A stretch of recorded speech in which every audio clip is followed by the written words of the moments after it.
Okay, so this is lecture 8 on kinematics और आज का हमारा टॉपिक है equation of uniformly accelerated motion. अब देखो, क्लास 9th में आपने इक्वेशन ऑफ मोशन पढ़ी थी, 3 इक्वेशन पढ़ी थी। v equals to u plus a t, s is equals to u t plus half a t square and v square minus you square is equals to 2as। ये आप लोगों ने पढ़ा था, ठीक है।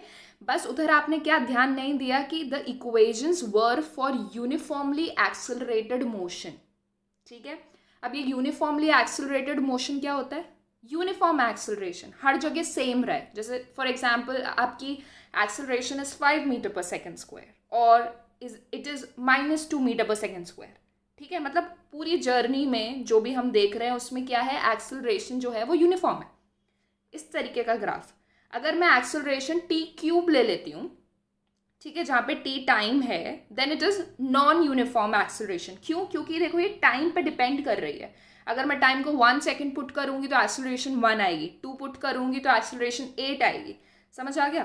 तो इस तरीके की एक्सेलरेशन के लिए ही सिर्फ ये तीनों इक्वेशन ऑफ मोशंस एप्लीकेबल हैं। Is that clear? सो आज से इन तीनों इक्वेशन को आप ये नहीं बोलोगे कि these are equation of motion, these are equation of uniformly accelerated motion. Okay, equation of uniformly, these are the equation of uniformly accelerated motion. alright, okay, जहाँ पे ये की है आपकी, u is the initial velocity, v is your final velocity, a is the acceleration and t is the time of accelerated motion, जितनी देर acceleration है वो time, ठीक है। and s is the displacement, not distance, it is the displacement. s हमेशा आपको displacement देगा, ठीक है। ये अलग बात है कि अगर वो स्ट्रेट लाइन पे चल रहा है, कोई ऑब्जेक्ट मुड़ नहीं रहा है, तो distance will be equal to displacement, ठीक है। बट जो एस है वो इधर डिस्प्लेसमेंट ही देगा, ठीक है। अब इस लेक्चर में हमें इन तीनों इक्वेशंस को डिराइव करना है। We'll use 2 methods, one is graphical method जो क्लास 9th में किया था, and the other is calculus method. आपने क्लास 9 में भी एक और मेथड से किया था, बट वो हम फॉलो नहीं करेंगे। इधर हम बहुत जनरल मेथड फॉलो करेंगे जो आप देखोगे। तो ग्राफिकल मेथड से स्टार्ट करते हैं। फर्स्ट इक्वेशन को प्रूव करना। ये आपका ग्राफ है, ठीक है। कोई ऑब्जेक्ट है, सपोज 0th पोजीशन पे उसकी वेलोसिटी कुछ u है, 0 नहीं है, उसकी कुछ वेलोसिटी है u, और फिर जैसे जैसे वो ऑब्जेक्ट आगे बढ़ रहा है टाइम के साथ, तो उसकी वेलोसिटी इस पाथ पर इंक्रीज हो रही है और फाइनल वेलोसिटी आपकी v है, ठीक है। और ये आपका पूरा टाइम है, ये टाइम वाली लाइन है और ये वेलोसिटी वाली लाइन है, ठीक है। And this is your theta. इतना तो क्लियर है, ठीक है। अब जो फर्स्ट इक्वेशन है उससे स्टार्ट करते हैं।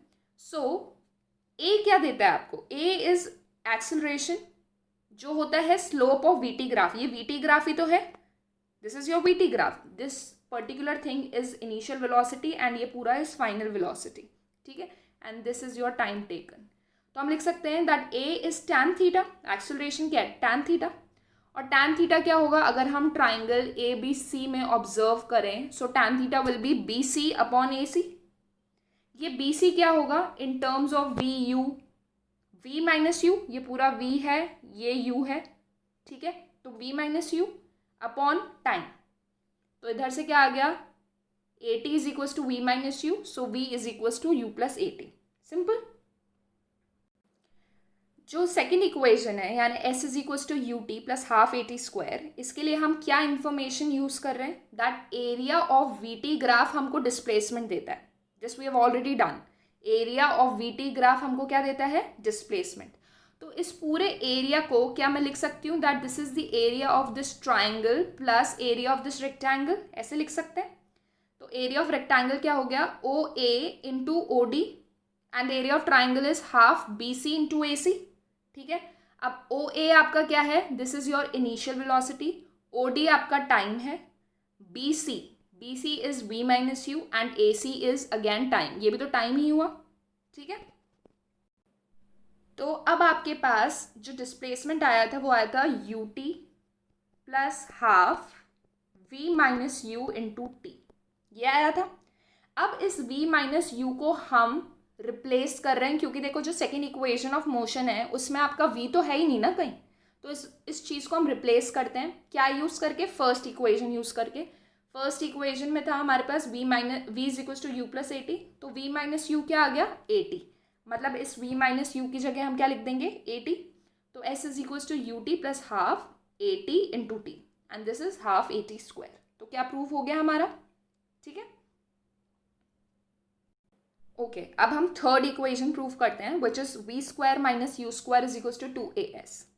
इसमें भी हम सेम इंफॉर्मेशन यूज करने वाले हैं, s is equal to area under v t graph, लेकिन लास्ट इक्वेशन को प्रूफ करने के लिए हमने इसका एरिया ट्राइंगल प्लस रेक्टेंगल लिया था।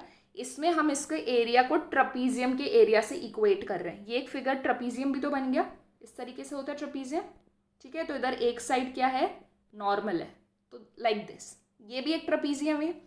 ट्रपीजियम के एरिया का फॉर्मूला होता है half into sum of opposite parallel sides. इधर पैरेलल साइड्स क्या है, एक ये है ओ ए और दूसरी साइड है आपकी बी डी, ठीक है, इनटू योर हाइट। तो हाइट क्या होगा इधर ओ डी, ओके। तो ओ ए आपका क्या है इन टर्म्स ऑफ वेलोसिटी, यू है, बी डी आपका क्या है वी, और ओ डी आपका टाइम है, ठीक है। इतना क्लियर है। सो अगेन हम इक्वेशन 1 यूज करेंगे और वहां से हम रिप्लेस करेंगे कुछ। तो देखो जो थर्ड इक्वेशन है वो क्या होती है, v square minus you square is equal to 2as। तो ध्यान से देखो, अभी हमारे पास टाइम इन्वॉल्व हो रहा है इस इक्वेशन में और हमें टाइम नहीं चाहिए, तो हम क्या करेंगे, फर्स्ट इक्वेशन यूज करेंगे और वहां से टाइम एलिमिनेट करेंगे, ठीक है। टाइम के लिए वैल्यू क्या आ जाएगी, v माइनस यू अपॉन ए, ठीक है। तो द टाइम की जगह क्या रख दोगे, v माइनस यू अपॉन ए। अब ये देखो 2 और a, तो इस साइड जाके 2as बन गया, और ये क्या बचा v plus you v minus you, वो क्या हो जाएगा v square minus you square. So hence this is the proof, ठीक है। तो ये तीनों इक्वेशन के प्रूफ्स थे बाय ग्राफिकल मेथड। अब हम कैलकुलस मेथड करेंगे। कैलकुलस मतलब डिफरेंशिएशन, इंटीग्रेशन, इन सब का यूज करके, ठीक है। तो इसके लिए अगर आपने डिफरेंशिएशन इंटीग्रेशन वाली वीडियोस नहीं देखी हैं तो पहले देख लेना, अदरवाइज थोड़ी दिक्कत आएगी। ओके तो पहला इक्वेशन हम प्रूफ करते हैं v equals to u plus a t से। अब ध्यान रहे हमने लिखा था acceleration is equals to d v by d t. हमने इंस्टेंटेनियस एक्सेलरेशन के लिए ये डिराइव किया था that a is equals to d v by d t. इतना क्लियर है सबको। तो यहाँ से क्या मैं लिख सकती हूँ, a d t is equals to d v, okay. अब इसके बाद हम क्या कर रहे हैं, दोनों साइड इंटीग्रेशन कर रहे हैं। और मैंने बताया था दो तरीके के इंटीग्रेशन होते हैं। कौन कौन से इंटीग्रेशन होता है, प्रॉपर एंड इम्प्रॉपर। इम्प्रॉपर जहाँ पे आप ये लिमिट्स नहीं लगाते हो और प्रॉपर जहाँ पे लिमिट्स लगाते हो। तो यहाँ पे जो हम इंटीग्रेशन करने वाले हैं इट इज प्रॉपर इंटीग्रेशन, ठीक है।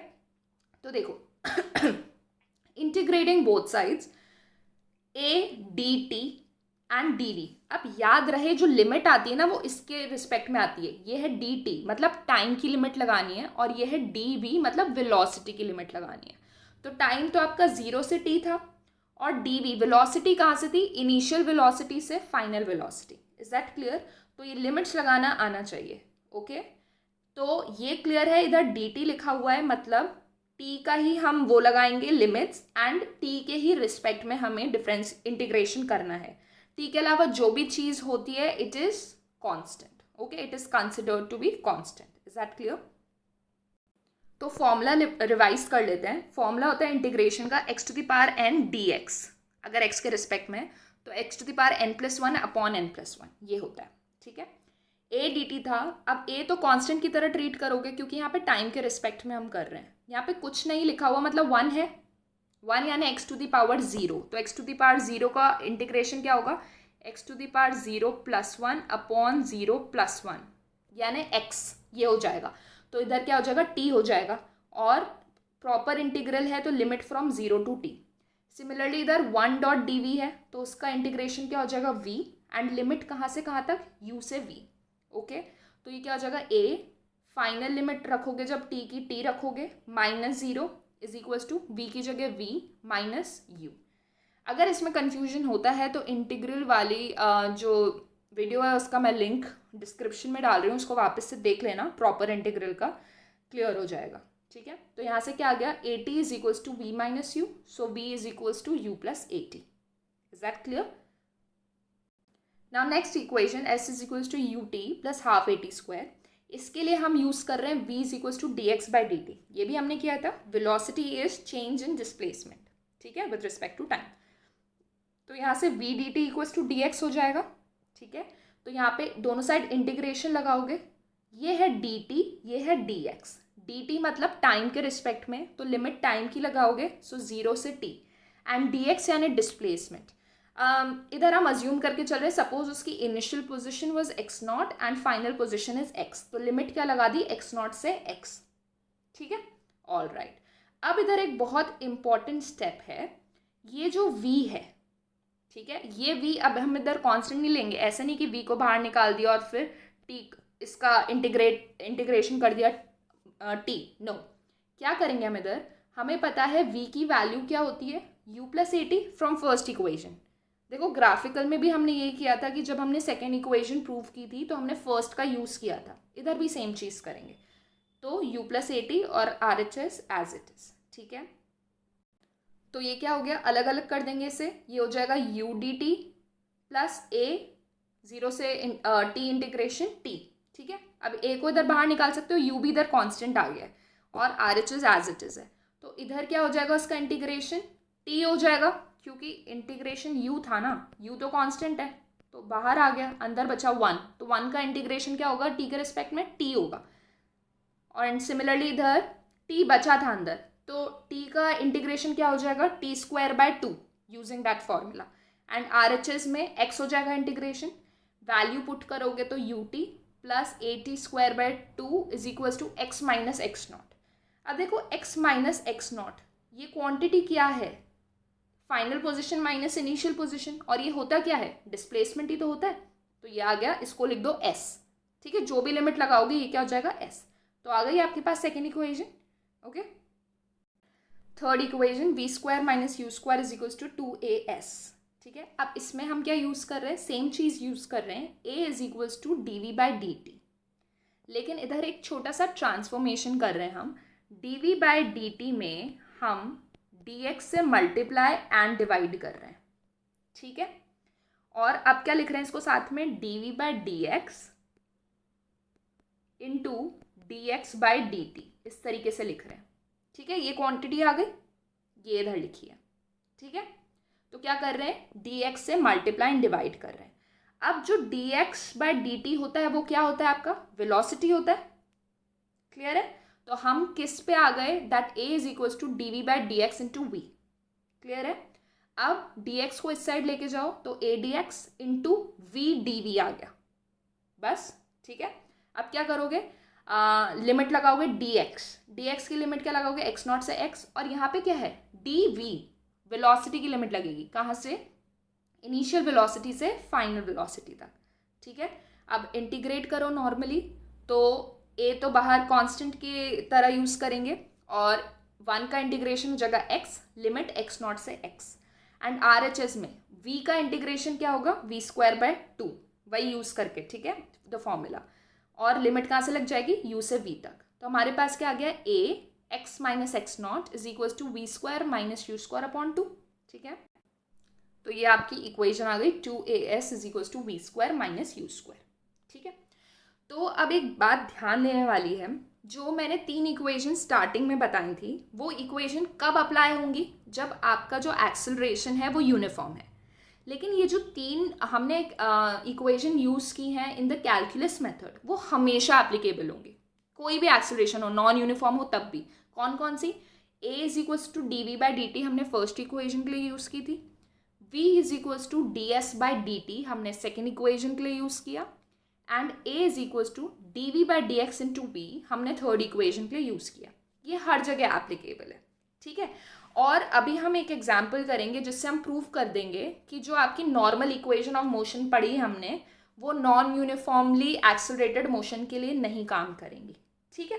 तो एक एग्जाम्पल करते हैं, derive the equation of motion if your acceleration is T square, मतलब वो टाइम डिपेंडेंट है, और कैसे डिपेंडेंट है, क्या रिलेशन है, टी स्क्वायर, मतलब यूनिफॉर्म तो नहीं है।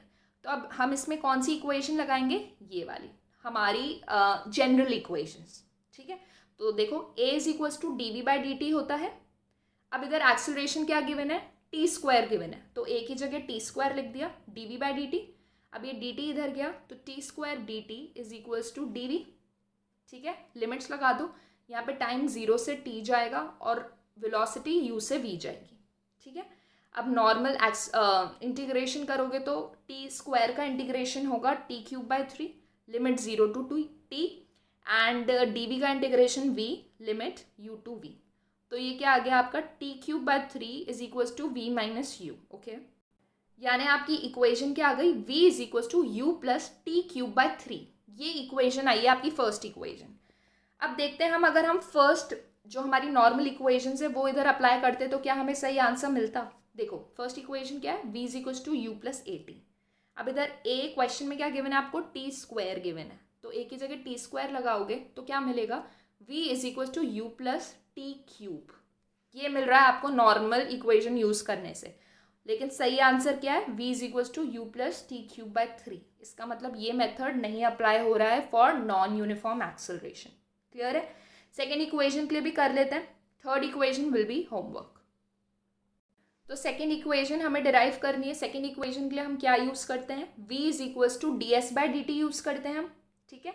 तो यहाँ से क्या आ गया, v d t is equals to d s. अब v क्या लिखते हैं हम, u प्लस ए टी, याद है सेकेंड इक्वेशन के फर्स्ट इक्वेशन यूज करते हैं, ठीक है। तो u plus a t d t is equals to d s. अब a की जगह क्या लिख दोगे, टी स्क्वायर, क्योंकि क्वेश्चन में गिवन है कि a क्या है, टी स्क्वायर, ठीक है। और दोनों साइड क्या कर दोगे, इंटीग्रेट, लिमिट भी लगा दो, t की लिमिट है 0 से t और s की लिमिट क्या है, कुछ भी ले लो, x0 से x, आपको पता है वो आंसर तो उसका ऐसे ही आएगा। तो ये क्या हो जाएगा, integration u d t plus integration t cube d t is equals to integration d s. ये हो जाएगा आपका u t, ये हो जाएगा t to the power 4/4, limits लगी हुई हैं इसमें, okay, is equals to s। तो आपकी सेकेंड इक्वेशन क्या आ गई, आपकी सेकेंड इक्वेशन आ गई ut plus t to the power 4/4 is equals to s। ये इक्वेशन आई है आपकी सेकेंड, ठीक है। अगर हम नॉर्मल मेथड यूज करते तो क्या होता, तो नॉर्मल मेथड होता s is equals to u t plus half a t square. a की जगह आप क्या रख देते, टी स्क्वायर रख देते, तो इक्वेशन क्या बन जाती, s is equals to u t plus half t to the power 4, ये बनती। लेकिन यहाँ पर क्या है, टी टू द पावर 4/4, इसका मतलब ये मेथड एप्लीकेबल नहीं है। समझ आ गया।